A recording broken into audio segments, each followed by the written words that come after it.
is identified as mentally retarded, put back from the 5th grade into the 4th grade, and stayed in that category until I got out of high school. I don't have any college training, but I met a high school teacher who one day changed my life. I was waiting on another student, and when he came in, he said to me, "Young man, go to the board and write what I'm about to tell you." And I said, I can't do that, sir. He said, "Why not?" I said, "I'm not one of your students." He said, "It doesn't matter, follow my directions now." I said, "I can't do that, sir." He said, "Why not?"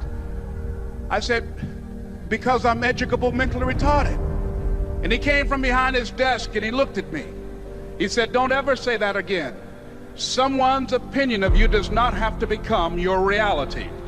And as he talked, my heart began to beat fast. Tears began to run down my eyes, and I was in the back just listening to him, because the speech he was giving, that speech was for me.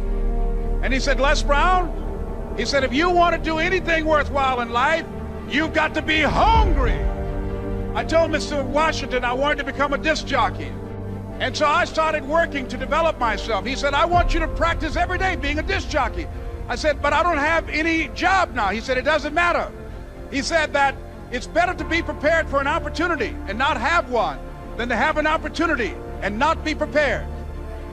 And as I was working to develop myself, I applied for a job as a disc jockey, WMBM on Miami Beach.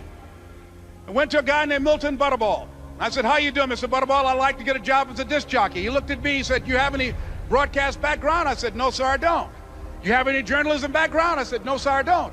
He said, "We don't have any jobs available." I said, "Yes, sir." I went back to Mr. Washington and I told him. He said, "Don't take it personally." He said, "Most people are so negative, they will have to say no 7 times before they say yes." He said, "Go back again." So I went back again. I said, "How you doing, Mr. Butterball? My name is Les Brown." He said, "I know what your name is. What do you want?" I said, "I'd like to know whether or not you have any jobs as a disc jockey, sir." He said, "Didn't I just tell you yesterday we didn't have any jobs?"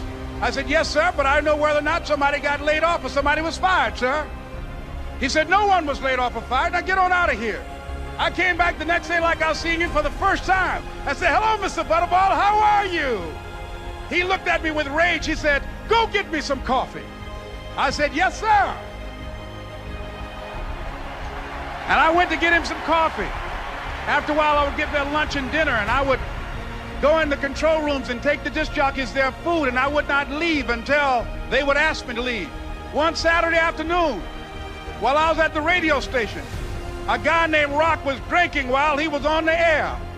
I was the only one there, looking at him through the control room windows, walking back and forth, young, ready, and hungry. Pretty soon the phone rang, and it was the general manager. And I answered the phone. I said, "Hello?" He said, "Les, this is Mr. Klein." I said, "I know." He said, "Rock can't finish his program." I said, "I know." He said, "Would you call one of the other DJs in?" I said, "Yes, sir." I hung the phone up. I said, "Now he must think I'm crazy." I called my mom and my girlfriend, Cassandra. I said, "Y'all turn up the radio and come out on the front porch. I'm about to come on the air." I waited for about 20 minutes, and I called him back. I said, "Mr. Klein, I can't find nobody." He said, "Young boy, do you know how to work the controls?" I said, "Yes, sir." He said, "Go in there and don't say nothing here." I said, "Yes, sir." I couldn't wait to get behind those controls. I put on an old Stevie Wonder record called Fingertips. I sat down behind that turntable. I said, "Look out, this is me, LB Triple P, Les Brown, your platter playing papa. There were none before me, and there will be none after me. Therefore, that makes me the one and only. Young and single and love to mingle, certified, bona fide, indubitably qualified to bring you satisfaction, a whole lot of action. Look out, baby, I'm your love man." I was hungry. I was hungry. You gotta be hungry. Begin to know that you have greatness within you. And if just one of you here begin to envision yourselves as being blessed and highly favored to reach your goals, if just one of you capture the essence of what that means, that you have greatness within you and a responsibility to manifest that greatness, that you can make your parents proud, you can make your school proud, you can touch millions of people's lives And the world will never be the same again because you came this way. It was hard, ladies and gentlemen, coming to speak to people. And I was facing financial difficulties in my own life. I was behind on my bills and my dreams, and I'm saying to them, you can live your dream. It was hard, ladies and gentlemen. It was very difficult to pick myself up each day believing that I could do it. There were times that I doubted myself. I used to ask myself, can I do this? And something said within me, you're the one. Don't give up on your dream.